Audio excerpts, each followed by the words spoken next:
seguir compartiendo con nosotros y en esta oportunidad ahora se va a tocar los temas de drogas alternativas, tanto micina, minesoil y muchos de los temas que la doctora Corso tiene preparado para nosotros. Adelante, doctora. Bueno, buenas tardes a todos. Un gusto estar esta vez en... Parece que estás sin micrófono. No. Quizás bajemos un poquito, pero está muy bien.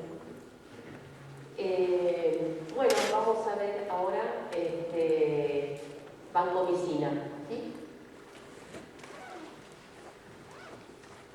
Bueno, entonces vamos a ver cómo detectar los mecanismos de resistencia VISA, heterovisa, RSA y cuáles son las estrategias terapéuticas para el manejo y las dosificaciones de los estáfilos MRSA con vancomicina. Y vamos a ver también drogas alternativas. Veníamos que como drogas alternativas teníamos las cefaloporinas de quinta generación, que ya vimos en la mañana, y también tenemos la vancomicina, las oxazolidinonas, minesolid y tilisolid, y algunas combinaciones de antibióticos que se utilizan para el tratamiento de la infección severa. Bien, con respecto a vancomicina y mecanismos de resistencia VISA. VISA viene de estáfilo aureus con sensibilidad intermedia a vancomicina. Vancomycin intermedio estáfilo aureus. Y son todos los estáfilo aureus que tienen una CIM que está dentro de la categoría intermedia del CDC, es decir, que tiene CIMes entre 4 y 8 microgramos por mililitro. Pero también existen los estáfilos que llamamos heterovisa. ¿Qué es una heterovisa? Es una cepa que por sí es un estáfilo aureus que por sí es sensible a banco, tiene una CIM menor o igual a 2, pero dentro de su población tiene cepas VISA con alto nivel de resistencia, es decir, que tienen cepas a una frecuencia, ¿sí? Subpoblaciones a una frecuencia de 10 a la menos 5, 10 a la menos 6, de cepas que son VISA. ¿Cuál es el problema con los VISA y los heterovisa?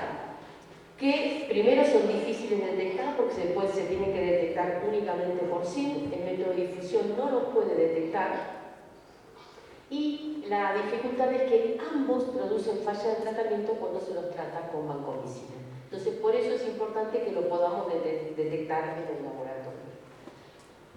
Bien, ahora, ¿cuáles son? Todos los pacientes tienen posibilidades de seleccionar in vivo, ¿sí? Frente a un tratamiento con vancomicina, una cepa VISA, una heterovisa. No, hay que tener algunos factores de riesgo para que los pacientes seleccionen estas cepas con estos mecanismos. Primero y fundamental, hay que saber que estas cepas provienen de MRSA, de estáfilos que están preexistentes. Entonces, un paciente que nunca tuvo un MRSA o que no está colonizado con un MRSA, cuando reciba tratamiento con glicopéptidos es improbable que tenga un VISA o un heterovisa. Entonces es fundamental que ese paciente haya tenido previamente un MRSA, que tenga MRSA recurrente, que tenga alguna enfermedad de base, y que haya recibido tratamiento prolongado con vancomicina. Es decir, en esos casos es donde yo me tengo que estar alerta en el laboratorio porque puede seleccionar. Es un mecanismo que se selecciona en vivo, ¿sí? Es muy difícil detectarlo en el laboratorio, pero se selecciona en el mismo paciente. Entonces, en esos pacientes con estos factores de riesgo es donde voy a estar más atenta. ¿Cuál es el mecanismo de resistencia que hace que una cepa sea VISA o heterovisa? Es lo que se llaman las trampas de afinidad. ¿Qué es una trampa de afinidad? La banco se une a un sitio que no es su verdadero sitio de acción. Entonces hay una confusión, se llaman trampas de afinidad, en vez de unirse a sus tallas reales. Entonces vamos a ver ahora cómo es, dónde se une la vancomicina, ¿sí? Lo que están viendo acá es un esquema, ¿no?, de pared celular, ¿sí?, membrana citoplasmática. Lo que está en violeta es la molécula de vancomicina. Las pelotitas rojas son, los dobles rojos son terminales de ala, que es donde se une la vancomicina para actuar. Es decir, la vancomicina se une a estos terminales de ala del péptido precursor de la síntesis de pared celular y produce la inhibición de la síntesis de pared. ¿Sí? Entonces, en una cepa que es sensible,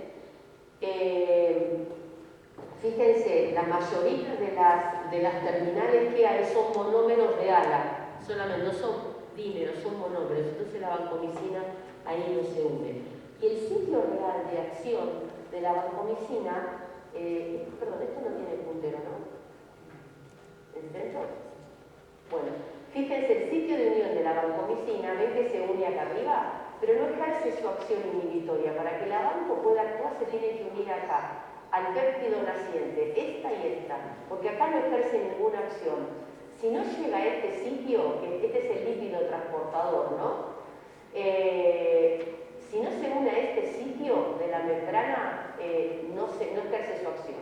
Entonces, en una cepa que es sensible a vancomicina, la vancomicina se une a su sitio verdadero, que es el terminal de ala del péptido precursor, y el acceso del glicopéptido es a su sitio de acción, por lo tanto la síntesis de pared se inhibe. En una cepa que es resistente a la vancomicina, lo que ocurre es que hay muchas capas de pared celular, ¿sí? Y hay una descomposición, hay un cambio en la composición de la pared celular. Entonces lo que aparecen son muchos terminales dobles, ¿sí? De ala, ven que acá hay poquito y hay mucho monómero, acá aparece mucho de ala por arriba, y entonces produce un efecto de taponamiento. Entonces la vancomicina se une a estos sitios, se tapona todo y no puede llegar a su sitio de acción, que es este, ¿se entiende?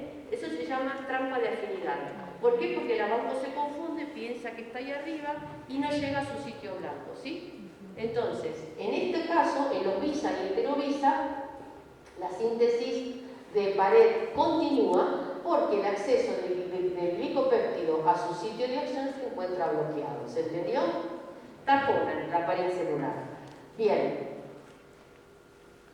Entonces, otro problema que tenemos con la vancomicina son estas cimes que tenemos borderline, que es muy difícil poder discriminar una cepa sensible de una visa y de heterovisa. Estos son los puntos de corte de CLC y fíjense, y acá están las distintas poblaciones. Cimes de 4 y 8 dijimos que eran estáfilos visa, ¿sí? Que son intermedios. Bien. Las cepas que son heterovisa, por lo general en su gran mayoría tienen cimes de 2, que si uno ve por punto de corte son sensibles, ¿ok? Pero, ¿cuál era el problema de las cepas heterovisa? Que si uno utiliza vancomicina, pueden pasar para el otro lado, y ya per se, por más que no se seleccionen, producen falla de tratamiento con vanco. Entonces, para cepas que tienen cimes de 2, 4 y, digamos, más de 2, ¿sí? Cepas que tengan, cepas que tengan, a ver si lo... para acá, ahí está. Cepas que tengan CIM de 2 o 4 no se pueden tratar con vanco, ¿ok? Eso les tiene que quedar claro. Bien, ahora las cimes poblacionales de los estáfilos meticilinos sensibles, METIR, no importa lo que sea, de los estáfilos comunes, es de 1 microgramo por mililitro. Es decir, toda la población de estáfilo a vancomicina, por más que sea METIR, METIS, tiene una CIM de 1. Por lo tanto, hay una dilución solamente de diferencia entre lo que es un heterovisa y una cepa sensible. ¿Se entiende? Y una dilución entre lo que es un heterovisa y un visa. Por lo tanto, está todo muy mezclada las poblaciones. Esto es lo que me dice que el método de difusión no va a funcionar para discriminar un heterovisa, un visa y una cepa sensible. Me da todo igual. Por eso tengo que recurrir a hacer una CIM. ¿Se entendió? Este es el fundamento por lo cual con vancomicina y estafilococos tengo que hacer CIM. No puedo usar discos. Están las poblaciones mezcladísimas. Bien, entonces por este tema, a partir del año 2009, la CLCI sacó el método de difusión para vancomicina y estafilococos. No pueden usarlo más. Bien, y también separó los puntos de corte de aureus del resto de los estafilococos. Tenemos 2 puntos de corte, ¿ok? Hay una sola situación en la cual, fíjense, ven acá, bueno, no se indica, bueno, arriba tienen la CIM de banco, ven que disco de banco no existe, no sirve más, y aureus tienen 2 puntos de corte. La única función que tendría el disco de banco sería solamente para aquellos aureus que tienen alto nivel de resistencia, es decir, los que son BRCA, que después los vamos a ver, que tienen cimes mayores, y es otro mecanismo a esto. Pero el resto, para el resto de los estáfilos no tendría ningún rol el disco de banco. Bien, entonces, ¿cómo hacemos, ya que el disco no funciona, cómo hacemos para detectar los visas? Y bueno, por SIM, como lo que dijimos. Cualquier método de SIM es bueno, como ustedes lo tienen acá. La única consideración que tienen que tener es que tienen que incubar 24 horas. Y es lo único que está resaltado ahí, que tienen que darle bolilla, porque si no incuban las 24 horas, no se pueden detectar, ¿ok? Ni los visas ni los heterovisas. Bien, sigamos. Esto no tiene ninguna dificultad, todo igual, salvo esa precaución. Entonces, ¿qué otro tema tenemos con las pruebas de sensibilidad a banco? Es decir, vieron que es un tema medio conflictivo y durante años hubo mucha literatura discutiendo el valor de la SIM a banco. Y otra de las cosas que decían es que todos los métodos no daban lo mismo. Y es cierto, no todos los métodos dan el mismo valor de SIM, pero lo importante y lo que tenemos que tener presente hoy, que ustedes saben que la SIM tiene un error que es más o menos una dilución, ¿sí? Es decir, que si yo digo que una SIM es de 2, ese supongamos que es un valor verdadero, si el método me dice 1, me dice 4, es considerado válido porque es el error de la metodología, pero no para esto, sino para cualquier SIM que hagan. Entonces, a pesar de que se encuentran estas diferencias, ninguno se escapa de las diluciones de más o menos una dilución, por lo cual, después de años de discusiones, se determinó que cualquier método que ustedes utilicen en el laboratorio para evaluar la SIM a banco es válido. Quedó en claro porque hubo años de discusión sobre qué método teníamos que usar. Hoy en día, con la última literatura, dice que cualquier método es válido. ¿Sí? A ver si lo puse ahí por al final, ¿sí? Todos los métodos son aceptables para realizar la SIM a vancomicina. ¿Ok? Bien, ahora, el problema son los heterovisas, ¿sí? Porque los heterovisas no hay un método que sea fácil. Tenemos los métodos poblacionales, que son dificilísimos, y otros métodos que se basan en ETs, donde utilizan altas concentraciones de inóculos, medios más nutritivos, mayor tiempo de incubación, algunos le ponen sangre, son todas condiciones que favorecen el desarrollo de estas subpoblaciones heteroresistentes. Esto es carísimo, estos macrotest y el GRD son carísimos, entonces nosotros lo que recomendamos es no perder tiempo haciendo toda esta metodología y simplemente hacer una SIM a banco. Y si la SIM es de 2, decíamos que la mayoría de los heterovisas son 2, ya informan al médico con SIM de 2, por lo cual el médico debería utilizar otra terapia alternativa. ¿Quedó claro? ¿Sí? Entonces, vancomicina y estafilococos, sí o sí hay que hacer SIM, ¿ok? Y con la SIM, por cualquier método, es suficiente para dar esa información y decidir si se va a tratar con vancomicina o no. Bien, el otro mecanismo no es de difícil detección, es muy fácil, y son los estafilobios que tienen resistencia de alto nivel a banco. Es otro mecanismo. Estos estáfilos no tienen trampa definida, lo que son los enterococos que ceden su transposón, que da de alto nivel de resistencia, ¿sí? Ese gen que es el VANA en un transposón se lo ceden y da alto nivel de resistencia. Entonces el mecanismo de resistencia de los BRCA son el gen VAN-A. Por ahora no se han descrito BRCA que tengan el gen VAN-B. Todos tienen hasta el momento el gen VAN-A. Y como refieren alto nivel de resistencia, pueden ser detectados por el método de difusión y obviamente por el método de SIM. ¿Está claro? Es otro mecanismo.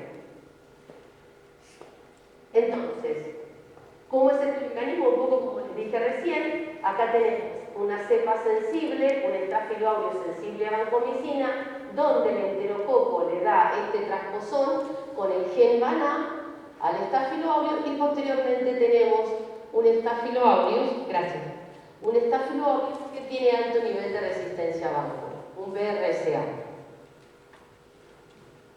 Bien, decíamos, lo vamos a detectar por el método de difusión, ven que dan halos, zona de inhibición prácticamente nula, y por el test también se puede detectar, ¿sí? Siempre tiene que ser CIMES mayores a 16.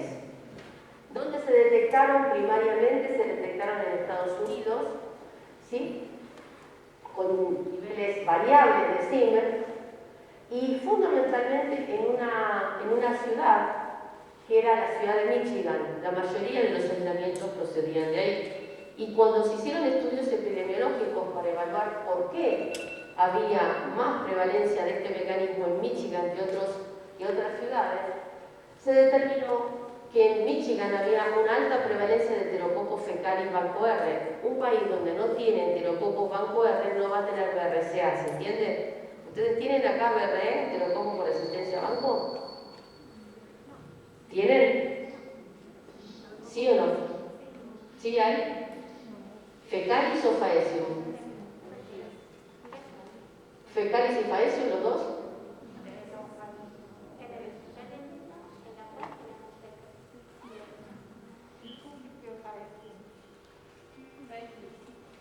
Faecium. Claro, por lo general estos mecanismos de resistencia se asocian, por lo general en Latinoamérica lo que más circula es el enterococo faecium con resistencia a vancomicina, faecium. Pero en este caso se asoció fundamentalmente a regiones donde tenían alta prevalencia de enterococo fecalis con resistencia a banco. ¿Se entiende? Entonces, una zona donde tiene una alta prevalencia de enterococo fecalis con resistencia a banco, es probable que puedan tener un BRCA, ¿se entiende? Entonces en Michigan tenían una alta prevalencia de enterococos fecalis con resistencia a banco, eran altos portadores de BRCA, porque acuerden que esto se da en coinfecciones, tiene que haber una coinfección en pacientes diabéticos, donde hay heridas de piel de diabéticos, donde comparten el licho, entonces pueden tener infecciones mixtas, porque para que un estáfilo tenga ese BRCA, se transforma en BRCA, tiene que estar con un enterococo al lado que le ceda ese transposón, ¿sí? Entonces se da en pacientes crónicos, con infecciones crónicas, infecciones de herida, donde hay infecciones mixtas, ¿sí? Tienen que estar en contacto. Entonces, fundamentalmente coexistencia de diabetes o falla renal, que eso enriquece la aportación de BRCA. Obesidad es otro factor determinante, obesidad, diabetes. En Michigan es uno de los estados donde más obesidad hay, más diabetes hay y por supuesto más pie diabéticos y más infecciones mixtas. Por eso esas fueron las razones por las cuales la incidencia en esta ciudad se dio mayormente en esta ciudad y no en otras, ¿sí? Entonces esto nos está hablando de los factores de riesgo que tenemos para tener este mecanismo de resistencia. Por supuesto también acompañado por el alto consumo de antibióticos. Bien, y alto nivel de enterococos fecalis. Bueno, no hay tantos descriptos a nivel mundial, fundamentalmente en Estados Unidos, pero fíjense que también están descriptos en India, en Irán, Pakistán, Portugal y también en Brasil. En total, de los que salen de los estudios son 52 BRCA, pero hay otros estudios que indican que hay muchos más. Bien, entonces, ¿cuáles son las características comunes que vamos a tener en un BRCA? Entonces, esto es lo que ustedes tienen que recordar, fundamentalmente, cuáles son los factores de riesgo. Siempre tiene que haber al mismo tiempo una coinfección de un enterococo BRE con un estáfilo, ¿ok? Si no hay espacio o tiempo para que no estén juntos, nunca va a haber transferencia de ese transposón. Entonces, coinfecciones.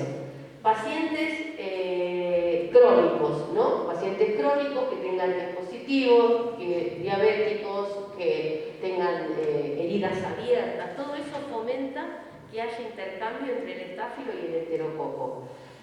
Fundamentalmente que haya enterococo fecalis banco R, que haya una condición preexistente, nuevamente diabetes, obesidad, falla renal crónica, heridas quirúrgicas en biofilm, que haya muestras, la mayoría se dieron en muestras de heridas y úlceras, ¿sí? Donde compartían, y estos pacientes son los que más tienen.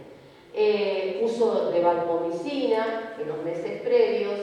La mayoría saben que no tuvieron muchos síntomas sistémicos, estuvo asociada con baja morbimortalidad y había otros antibióticos que eran efectivos, no se caracterizaban por la multiresistencia.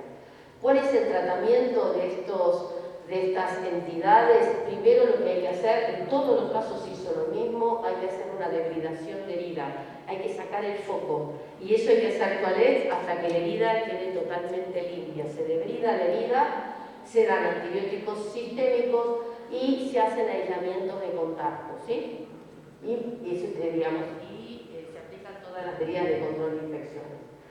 Hay una cosa buena que se ha identificado, que no se ha detectado todavía la transmisión entre los trabajadores de salud, ¿sí? Con esta entidad, ni tampoco infecciones intrahospitalarias. Bien, entonces, esas son las condiciones que se pudieron recabar de todos los casos clínicos que se han descrito a la fecha. Es un resumen de todo que nos da un panorama de cuál es la epidemiología de los BRCA. Y esta es una diapositiva, digamos, de vancomicina. ¿Qué hacemos en el laboratorio? No sé si se ve bien, pero ustedes lo van a tener. Empezamos de abajo, que es lo más fácil. Tienen Siemens de 16 y de 32. Esos son BRCA.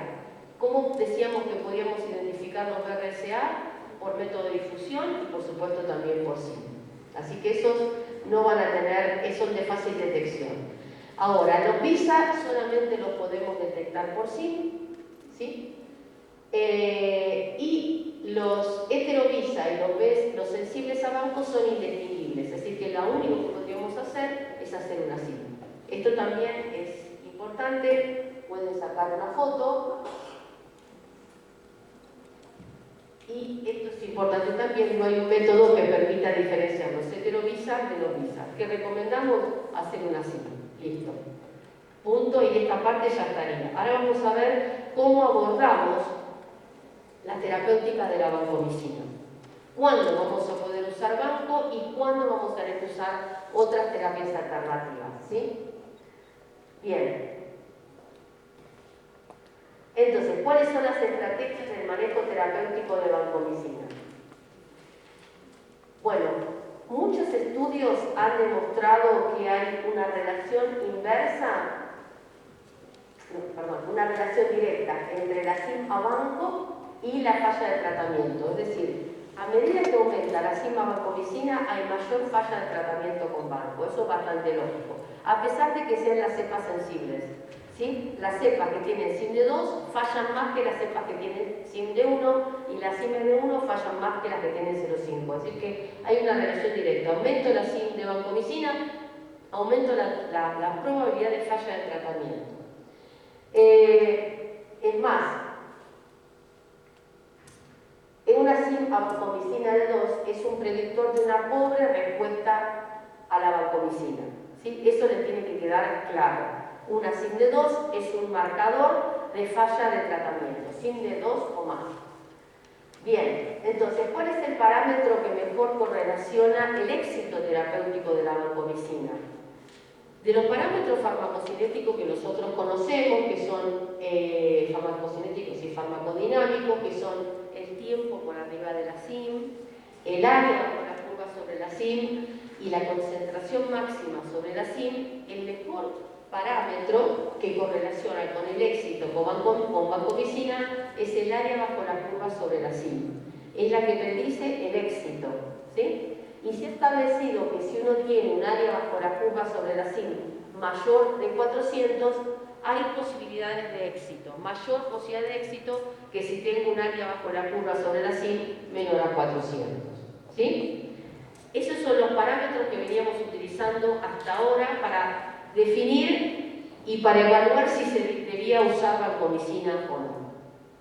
Bien, por estas guías aparecen en el año 2009 unas guías del IPSA, que es la Sociedad de Infectología Americana, donde establecía ¿Cuáles eran? Era una guía de práctica clínica para el tratamiento de infección severa por MRSA. Y decía qué dosis había que usar, a qué frecuencia, si había que utilizar dosis de carga o no. Hacía toda una guía de recomendaciones sobre el tratamiento de vancomicina para ver cómo lo debíamos utilizar para tener el mayor éxito terapéutico. Bien, estas guías salieron en el 2009 y las recomendaciones eran las siguientes. Había que utilizar una dosificación de banco, ¿sí?, de 15 a 20 miligramos por kilo dosis, es decir, ya no era dale 1 gramo, dale 2 gramos, sino que las dosis tenían que ser ajustadas al peso del paciente. ¿Sí? Las dosis se ajustaban al peso del paciente cada 8-12 horas por dosis, ¿sí?, 15-20 miligramos, y se podía considerar una dosis de carga en pacientes con infecciones serias. Es decir, das una dosis de carga y te aseguras de que la vancomicina llegue a los niveles esperados. Eso es lo que se establecía en esta guía de tratamiento. Y que esperaban que en el valle, ¿sí?, decían que había que monitorear el valle de vancomicina y que para que el valle estuviera bien tenía que estar en este rango que era de 15 a 20 microgramos por mililitro, porque esta era la concentración en el valle que correlacionaba con este parámetro que nos decía que había éxito. ¿Se entiende? Es decir, bueno, ustedes no van a hacer el área bajo la curva sobre la CIM, pero dosan el valle, y si el valle está más o menos de 15 y 20, eso correlaciona con el éxito. ¿Ok? Y eso es lo que venían haciendo los distintos infectólogos, hacían dosaje en el valle de vancomicina y evaluaban el éxito porque se suponía que correlacionaban. Bueno, muchos estudios salieron en los últimos 10 años, ¿sí?, diciendo que no todo era tan maravilloso como decían en las guías y que en realidad esa correlación del área bajo la curva sobre la CIM con el dosaje de vancomicina no era muy eficaz, que no funcionaba. ¿Sí? Que podía ser que tenía área sobre la curva mayor a 400 y había fracaso y viceversa. ¿Sí? Bueno, fue toda una disputa, años y años de papers acá acumulados, y lo que finalmente se determinó es que en el 2020 salieron unas nuevas guías, ¿sí?, donde trataban de dar un poco de luz a lo que se venía escuchando en los últimos 10 años de publicaciones. Así que tenemos, en el 2020, en plena pandemia, salen las nuevas guías, que a mi criterio, lejos de resolver algunas cosas, las complicaron más todavía. Entonces, ¿qué pasó? Aparecen estas guías, fíjense la cantidad de publicaciones, una docena de publicaciones en simultáneo salieron en el 2020 tratando de que los farmacéuticos clínicos y los infectólogos adapten un nuevo sistema para los dosaje de la vancomicina. ¿Y qué era lo que decían las viejas guías, las que vimos hasta ahora? Que lo que dicen guías 2009 y las 2020, ¿sí? Decían que teníamos que dosar el valle, ¿no es cierto?, y que tenía que estar entre 15 y 20. Y las guías nuevas dicen que como el valle no sirve, hay que hacer la determinación del área bajo la curva sobre la CIM. Cosa que es una locura, ¿no?, pensarlo, porque la gran cantidad de los medios, de los farmacéuticos, no están acostumbrados a hacer esto, no se hace, y los métodos que utilizan son software que son pagos, que salen una fortuna, y utilizan modelos matemáticos de predicción bayesiana para establecer cuál es la mejor concentración. Un delirio que cayó en medio de la pandemia y fue muy mal visto a nivel internacional. Pero por ahora las guías que siguen son estas. Entonces, hay varios trabajos, ¿sí?, que discuten estas guías, ¿sí?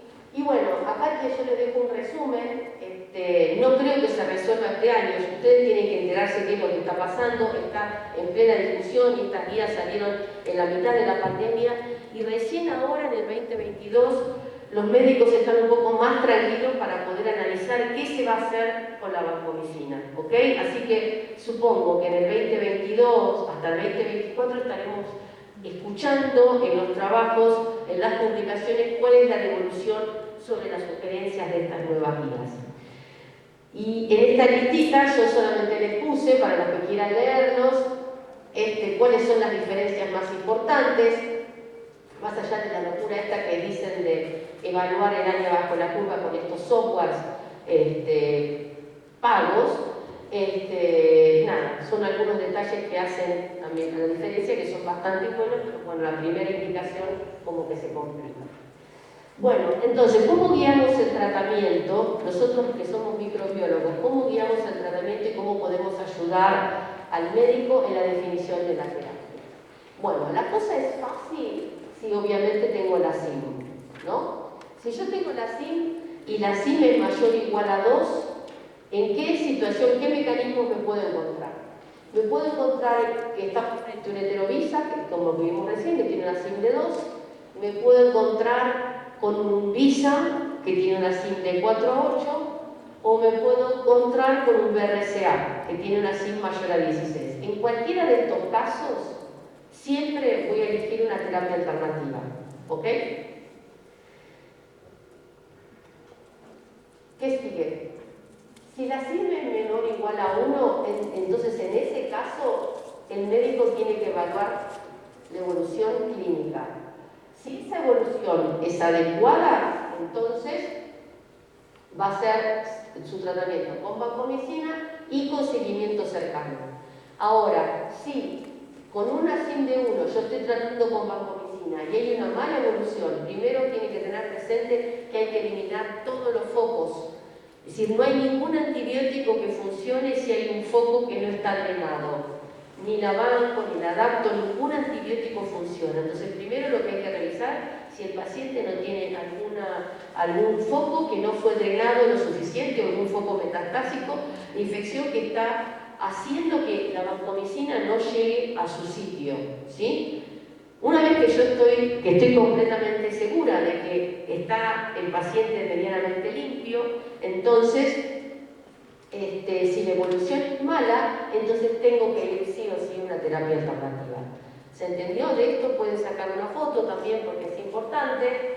Entonces, en resumen, si la SIM es mayor o igual a 2, independiente del mecanismo, a la terapia alternativa, si es menor o igual a 1, sigo con banco, si tengo buena evolución, si hay mala evolución, cambio, roto a otra terapia. ¿Está claro? Bien. Seguimos. ¿Qué aprendimos en los últimos años sobre vancomicina? También esto es un resumen de toda la literatura que vimos en los últimos años que pudimos aprender. Que la SIM vancomicina de unos estafiloaureus, ya sean Metiere o Metiese, es la SIM 90 de 1 y que no se ha modificado a través de los años.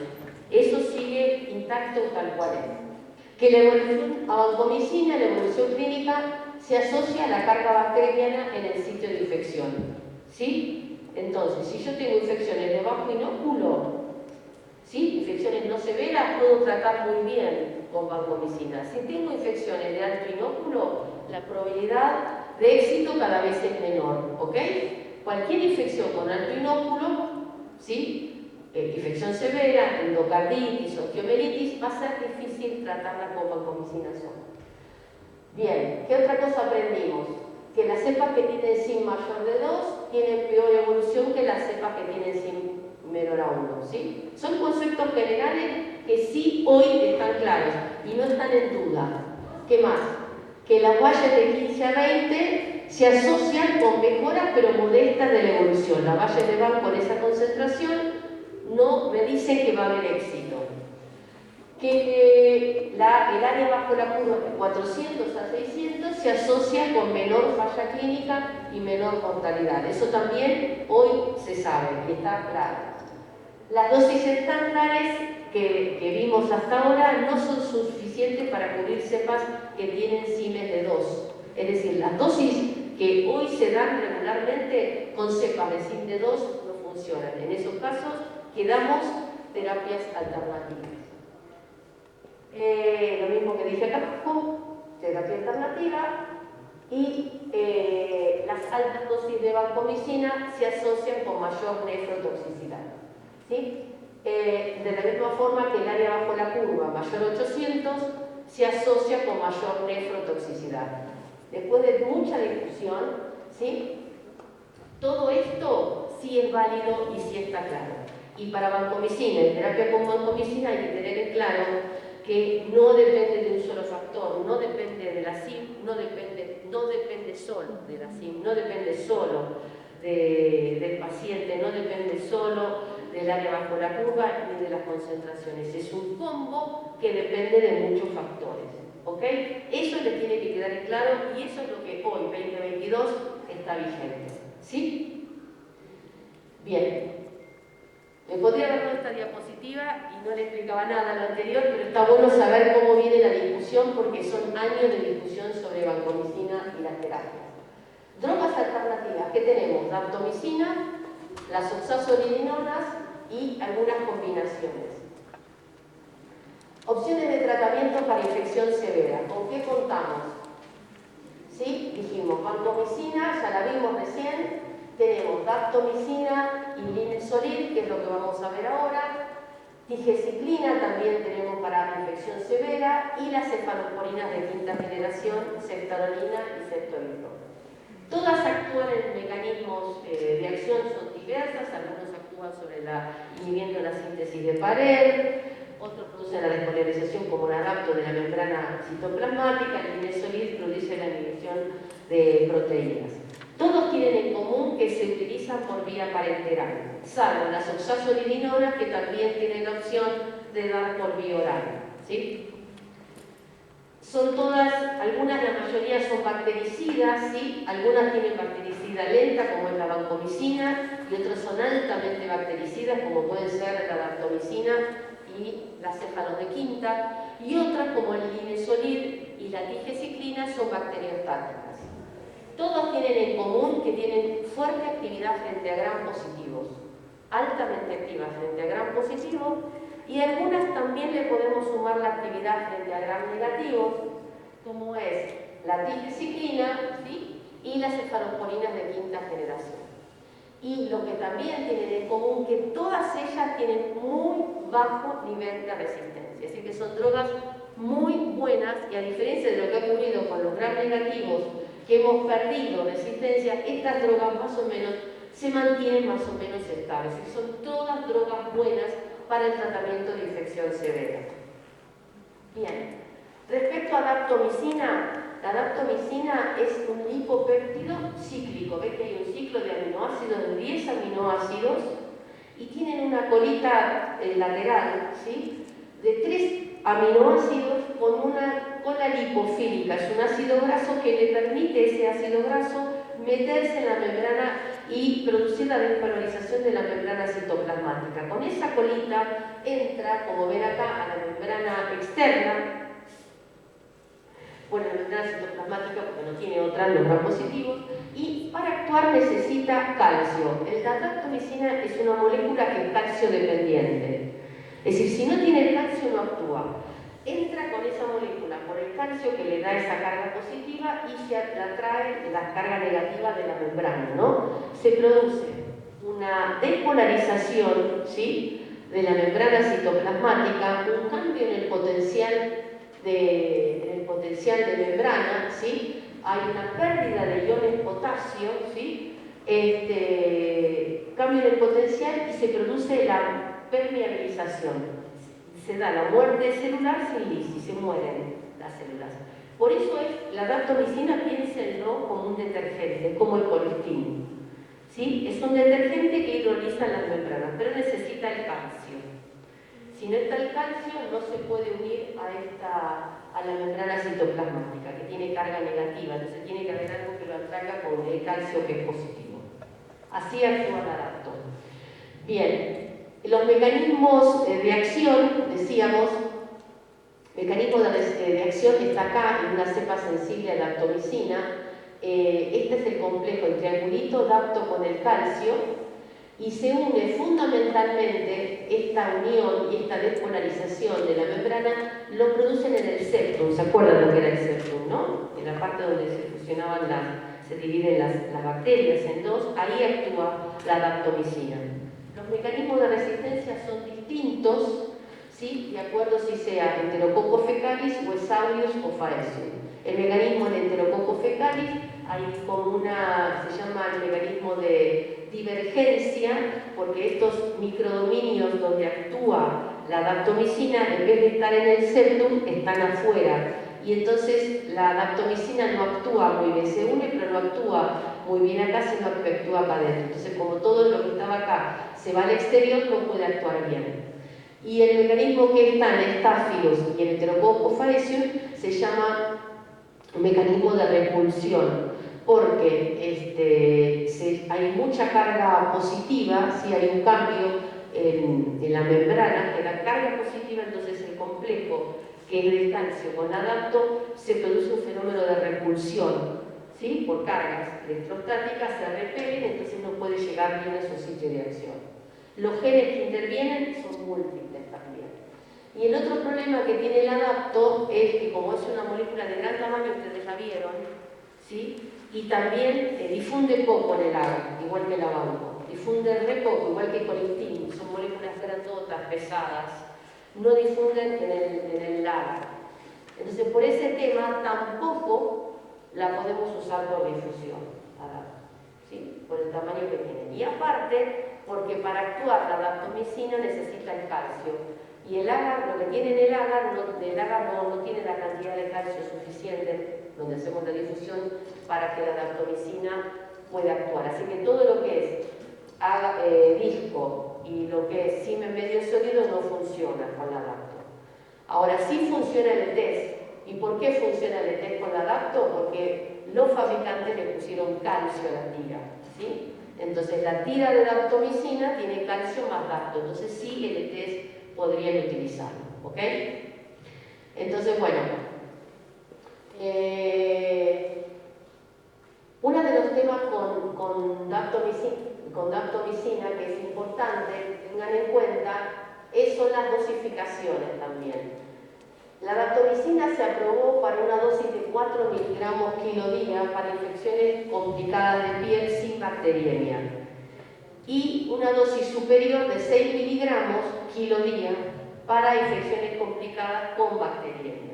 Yo les cuento que estas concentraciones, estas dosificaciones no son muy aptas para infecciones de alto inóculo como son endocarditis y osteomielitis. Y para que esta droga funcione, se tienen que utilizar dosis entre 8 y 12 miligramos kilo día. Entonces, a veces cuando se habla de las fallas del tratamiento con daptomicina, hay que preguntar cuáles son las dosificaciones que se están utilizando. Porque el éxito en infecciones, una cosa es una infección de piel y parte blanda complicada, y otra cosa es el mundo de bacteriemia y endocarditis. Se necesitan concentraciones más altas. Bien, entonces se necesitamos dosis mayores de 8 a 10 miligramos kilo día. Y en este caso podría también combinarse con gentamicina y rifampicina, y lo que evita esta combinación y la utilización de altas dosis es disminuye la falla de tratamiento, ¿sí? Y evita la selección de mutantes resistentes, utilizar estas altas concentraciones. Entonces, esa es una experiencia clínica que hay que tener en cuenta cuando se utiliza la daptomicina como terapia de rescate cuando no funcionó la banco. ¿Está claro? ¿Sí? Tengan presente eso. Bien. Otra cosa que hay que tener presente con la adapto son todos detalles que hacen al éxito o al no éxito. Que en lo que se vio, hay varios estudios que demuestran, ustedes vieron que las cepas con las misa y heteromisa tienen la pared muy engrosada, muchas veces más que lo que es una pared normal. Y entonces se vio en algunos estudios que cuando uno tenía una cepa visa o heterovisa aumentaba la sin adapto. Y esto tiene una razón muy lógica. Si tenemos una visa, ¿no?, que tiene una pared enorme o heterovisa, la adapto para llegar a la membrana le cuesta un montón. Entonces, a medida que aumenta la cima adapto a banco, aumenta la cima adapto.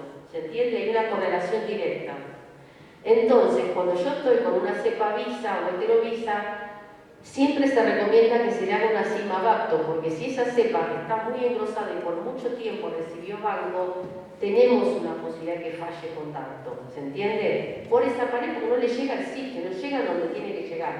Entonces, eso se demostró en un montón de trabajos. Este me parece que es el más gráfico, por eso lo pongo. ven cómo va aumentando la SIM-adapto a medida que aumenta el mecanismo de resistencia banda. Entonces, es una precaución, es un detalle que uno cuando busca terapias de rescate también tiene que tener en cuenta. Bien, entonces, ¿cómo hacemos para evaluar la sensibilidad de adapto que decimos que es importante? Los métodos que no vamos a usar son los discos y la SIM, y el resto de los métodos se pueden quedar tranquilos. Fíjense, ay, no se marca, perdón.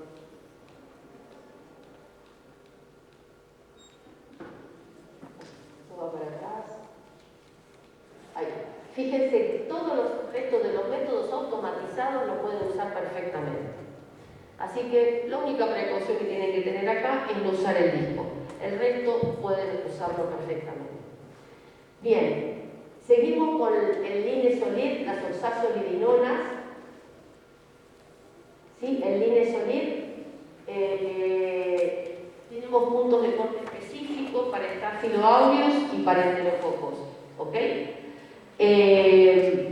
Bueno, decíamos que se puede dar por vía parenteral, pero la ventaja que tiene el linesolid es que se puede dar también por vía oral. Inhiben la síntesis de proteínas y son activos frente a la mayoría de los gram positivos. Y se da una dosificación de 600 miligramos 2 veces por día. Se puede hacer disco también. La única precaución cuando usan un disco es esta que está abajo. Lectura 24 horas con luz transmitida. Nos pasó un montón de veces de no esperar las 24 horas y que se escapen cepas con resistencia al linesolid. Y tienen que leer 24 horas y las colonias adentro. Aparecen colonias a las 24 horas. Así que por favor estos detalles metodológicos son muy importantes. Todas las cepas tienen CIMES 90, fíjense, muy bajas. Unas cepas son antibióticos realmente muy nobles. Bien, la resistencia al linesolid empezó con mecanismos de resistencia cromosómicos, ¿sí? En el RNA 23S, después en las riboproteínas, y lo que se puso de moda en los últimos años son los mecanismos de resistencia transferible al linesolid. ¿Okay? Entonces, aparece primero unas metiltransferasas que son codificadas por el gen CFR, ¿sí? ¿Sí? Después proteínas de flujo, ¿sí? OPTRA y POXTRA. Y esto, ¿por qué se los marco y me parece súper relevante? Porque están emergiendo en distintos países enterococos, ¿no? Aureus y enterococos con resistencia al linesolid por mecanismos transferibles. ¿Y cuál es la característica de esta resistencia cuando aparecen estos mecanismos de resistencia, los transferibles? Es esto, que le dan, no lo puse, pero sí se lo puse, que tienen resistencia a múltiples drogas, ¿sí? ¿Y por qué se vio? Originalmente que procedían de animales. Tienen resistencia a tetraciclinas nuevamente, a cloranfenicol, emergen de cerdos, ¿sí? De animales de granja, por el uso indiscriminado que se hace de tetraciclinas y de macrólidos. Seleccionan estos mecanismos que, por supuesto que no se trata de los pollos ni los cerdos con linesolid, pero si están coexistiendo y seleccionan con resistencia a tetra y a cloranfenicol, se seleccionan estos mecanismos de resistencia transferible. Nueva vez, con estos mecanismos el concepto de una salud es súper importante, ¿sí? Cómo está presionando la industria agrícola ganadero en los animales de granja, presionan y después emergen mecanismos que después indefectiblemente pasan a los humanos. No solamente los tienen los animales, y también es un problema que lo tengan los animales porque se frenan las cadenas productivas, es toda plata que se pierde si un animal está enfermo y se muere con estos mecanismos. Pero no solamente los animales, sino que después terminan pasando al humano. Todo esto fue de origen animal, como les contaba hoy a la mañana de los clones asociados al ganado. Estos mecanismos se originan en los animales por el uso indiscriminado en esta industria de promotores del crecimiento y finalmente terminan repercutiendo en la salud humana. Entonces, cuando ven estos mecanismos con resistencia rara nuevamente, cada vez que ustedes vean tetraciclina y cloranfenicol, piensen que hay algún animal atrás. ¿Ok? Bien, y por supuesto también, obviamente, se dan los hospitales, dan brotes intrahospitalarios y en la gran mayoría de los casos, a nivel humano, en humano se da con el aumento del uso del linezolid. Cuando en una terapia están utilizando mucho linezolid, en algún momento emerge este mecanismo de resistencia, ¿sí? Bien, y en el medio, en la comunidad, donde aparece en los animales de granja, ¿sí? Entonces ahí tenemos el nexo. Bien, este es un resumen de los mecanismos que están diseminados, pues lo pueden ver tranquilos en su casa. Y el terisolid es una variante nueva del linezolid, que la ventaja que tiene con respecto al terisolid es la dosificación. ¿Sí? Estos se caracterizan por tener larga vida media, entonces son mucho más activos, tienen SIM más baja que el linezolid, y encima la dosificación, fíjense, para infecciones de piel y partes blandas, 200 miligramos por día de terisolid vía oral por 6 días no es inferior a 600 miligramos 2 veces por día por 10 días. Entonces, esta nueva molécula tiene las ventajas que es bactericida.